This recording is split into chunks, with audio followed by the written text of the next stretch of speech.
Hello दोस्तों, स्वागत है आप सभी का टू द पॉइंट के इकोनॉमी के सेशंस में। हमने पिछले ही चैप्टर में इंटरनेशनल मॉनेटरी सिस्टम के बारे में बात किया हुआ था और हमने देखा कि आईएमएफ और वर्ल्ड बैंक जैसे इंस्टीट्यूशंस जो कि ब्रेटन वुड कॉन्फ्रेंस का रिजल्ट थे 1944 में, तो आज वही जो है कहीं ना कहीं इंटरनेशनल मॉनेटरी सिस्टम को भी मेंटेन करने में बहुत ही मदद करते हैं। तो उसी से रिलेटेड हम आज इंटरनेशनल इकोनॉमिक ऑर्गेनाइजेशंस के बारे में बात करेंगे। देखिए, वैसे तो कई इंपॉर्टेंट रीजनल ग्रुपिंग्स हैं, कई इंपॉर्टेंट ऐसे ऑर्गेनाइजेशंस हैं, लेकिन इस चैप्टर में हम स्पेसिफिकली वर्ल्ड बैंक ग्रुप जो कि 5 अलग अलग ऑर्गन्स का या फिर 5 अलग अलग ऑफिसर्स जो है मिलाकर एक वर्ल्ड बैंक होती है और इंटरनेशनल मॉनेटरी फंड के बारे में जानने की कोशिश करेंगे। तो आइए शुरू करते हैं। जैसे कि आप सभी को पता है कि world bank group is actually group of 5 different type of institutions.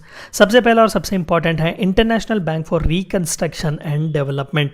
सबसे पहली बार यही एस्टेब्लिश किया गया था 1944 में और इसका काम क्या था? Providing loans, grants and credit to the world war countries. Of course post world war 2 जो कोई भी यूरोपियन कंट्रीज़ जो बहुत बुरी तरीके से मार खाए हुए थे, अगेन वहाँ पर इकोनॉमी को बढ़ाना ही, वहाँ पर डेवलपमेंट लाना ही इसका काम था।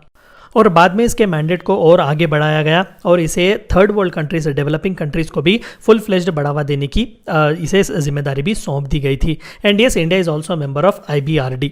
The second most important organisation is multilateral guarantee agency, जिसे हम मीगा भी कहते हैं। इट वॉज फॉर्म्ड इन 1988 और इसका काम क्या है? Offering political risk insurance and credit enhancement guarantee. ये भी थर्ड वर्ल्ड कंट्रीज को, डेवलपिंग कंट्रीज को और कई बार डेवलप्ड कंट्रीज को भी पॉलिटिकल रिस्क से रिलेटेड इंश्योरेंस देता है, क्रेडिट एनहेंसमेंट की गारंटी प्रोवाइड करता है। The third most important organisation is international development association, जो कि 1960 में एस्टैब्लिश किया गया था। It works for providing low और no interest loans to poor countries. Specifically low poor countries या फिर लो इनकम कंट्रीज को ही ये ज़्यादा से ज़्यादा लोन देने की कोशिश करता है और इंडिया इसका भी एक मेंबर है।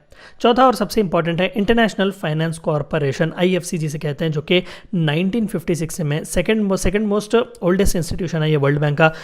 वर्क क्या करता है? ये providing investment advisory and asset management services to foster private sector investments in least developed countries. तो जैसे कि मैंने कहा कि पहले सेकेंड वर्ल्ड वॉर के बाद जो यूरोपियन कंट्रीज जो ऑलरेडी डेवलप थे, बहुत बुरी तरीके से मार पड़ा था, तो उन्हें रिकंस्ट्रक्ट करने के लिए था। लेकिन बाद में वर्ल्ड बैंक को और उसके इंस्टीट्यूशंस को ये मैंडेट दिया गया कि वो लीस्ट डेवलप्ड कंट्रीज और अंडर डेवलप्ड कंट्रीज के बारे में भी सोचेंगे।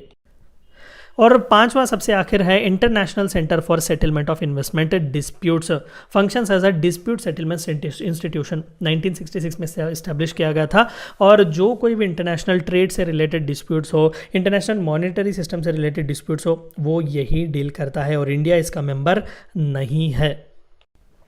और आखिर में IMF the most powerful body, special drawing rights जैसे प्रोमिनेंट फैसिलिटीज़ यहाँ पर हमें देखने को मिलता है। It was established in 1944 and total membership जो है इसकी 190 है और 150 नेशनैलिटीज़ से अलग अलग नेशनैलिटीज़ के स्टाफ यहाँ पर काम करते हैं और 24 एग्जीक्यूटिव डायरेक्टर्स रिप्रेजेंटिंग 190 कंट्रीज जो है इंटरनेशनल मॉनेटरी फंड में हमें देखने को मिलेंगे। देखिए, इन सभी इंस्टीट्यूशंस के बारे में हमने इन डिटेल्ड वीडियोस बनाकर हमारे यूट्यूब के चैनल पर अपलोड किए हुए हैं।